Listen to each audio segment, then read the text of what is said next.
Snake Eye is an archetype of fire monsters that were teased in Duelist Nexus and debuted in Age of Overlord, being the first entry into the Diabellestar or Sinful Spoils lore. Focused around level 1 fire monsters and turning monsters into continuous spells, the team looked great. Unfortunately, it had some pretty severe issues. But now, with the release of support in Phantom Nightmare, I'm happy to announce that the deck has reached the staggering heights of playable, and I'm here to break it down.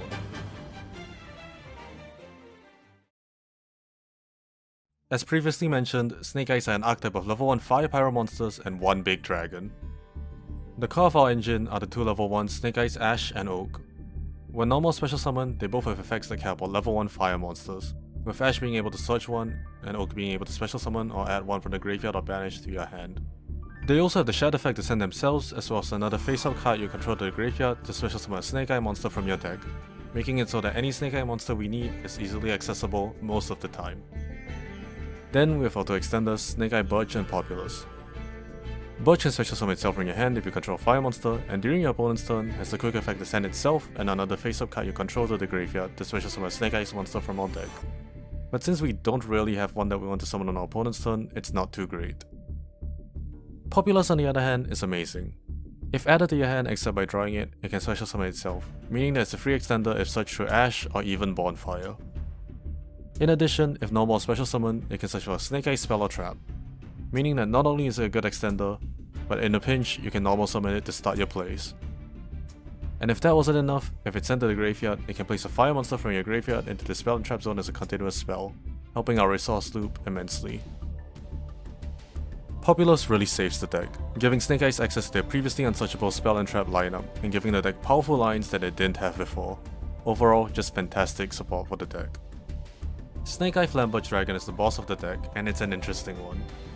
It's a level 8 fire dragon with 3 effects. The first allows you to target a monster on the field or in either graveyard and put it into its owner's spell and trap zone as a continuous spell. This mainly acts as non-destruction removal, but it gets interesting when used with its second effect. During your opponent's turn, it has the quick effect to target and special summon a monster that is treated as a continuous spell to your field, essentially allowing you to steal opponent's monsters or revive one of yours when paired with its first effect. Finally, if Snake Eye Flamberge Dragon is sent to the graveyard, it can target and special summon 2 level 1 fire monsters from your graveyard, making it a great extender when sent to the graveyard with Ash or Oak. Snake Eye Flamberge Dragon is not your traditional boss monster and requires some finesse to use well. Do you want to place one of your monsters in the spell and trap zone to summon later, or do you want to remove an opponent's monster? And if you do you want to leave it in the spell and trap zone to prevent your opponent from using it, or do you want to just steal it? Either way, it gives the deck an interesting dynamic and lines of play that other decks wouldn't even consider. For our spells, we first have our fill spell, Divine Temple of the Snake Eye. When activated, it can place a Snake Eye monster from our hand, deck or graveyard into the spell and trap zone as a continuous spell. It gives level 1 fire monsters you control 1100 attack, and once per turn, if your opponent normal special summons a monster, you can target a monster that is treated as a continuous spell and special summon it to your field.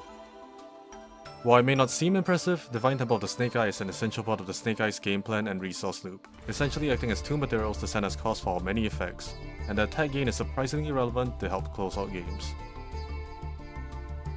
Our other main spell is the original Sinful spell, Snake Eye. This spell allows us to send a face-up card we control to the graveyard to special summon any level 1 fire monster from our deck. It can also banish itself from the graveyard to place a Snake Eye or Diabellestar monster from our graveyard on the bottom of our deck and search for a level 1 fire monster. Keep in mind that you can only use one of these effects per turn and only once that turn. Still, the original Sinful spell Snake Eye gives us amazing consistency, allowing us to special summon any Snake Eye we need from our deck. And it's easily searchable by both Populous as well as Diabellestar the Black Witch. The lore-related Diabellestar the Black Witch also acts as support for us. This level 7 Dark Spellcaster can special summon herself by sending a card from your hand or field to the graveyard, and when special summoned, can set a Sinful spell or trap from your deck. If sent to the graveyard during your opponent's turn, she can send a card from our hand or field to the graveyard to special summon herself. Running Diabellestar gives us access to the lineup of Sinful spells and traps, which are pretty decent. Among others, Wanted Seeker of Sinful Spells is a quick play searcher that can also banish itself from the graveyard to recycle Sinful Spells and draw a card. While Sinful Spells of Betrayal Severa is a trap that can negate a face-up card on the field by sending a Diabellestar from your hand or field to the graveyard. And it also has the bonus effect to banish itself from the graveyard to negate a card effect that is activated in response to our Diabellestar or Sinful Spells. But even with all of this, we're still mainly interested in searching out copies of the original Sinful spell Snake Eye, allowing Diabellestar to act as additional starters for us, giving Snake Eyes a great level of consistency.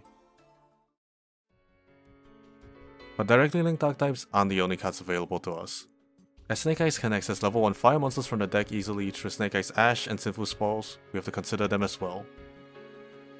Kurikara Divincarnate is a level 1 fire fairy that can tribute all monsters your opponent controls that activated an effect this turn to special summon itself and gain 1500 attack for each tributed.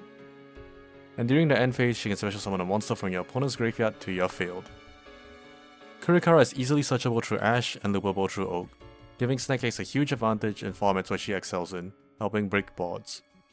But even if you're not running her, the threat of being able to search her easily might make your opponent play suboptimally. Jet Synchron is another monster we may consider running. A level 1 Fire Machine Tuner, you can send a card from your hand to your graveyard to special summon it from your graveyard, but banish it when it leaves the field. Running Jet Synchron gives us access to Synchro Summons.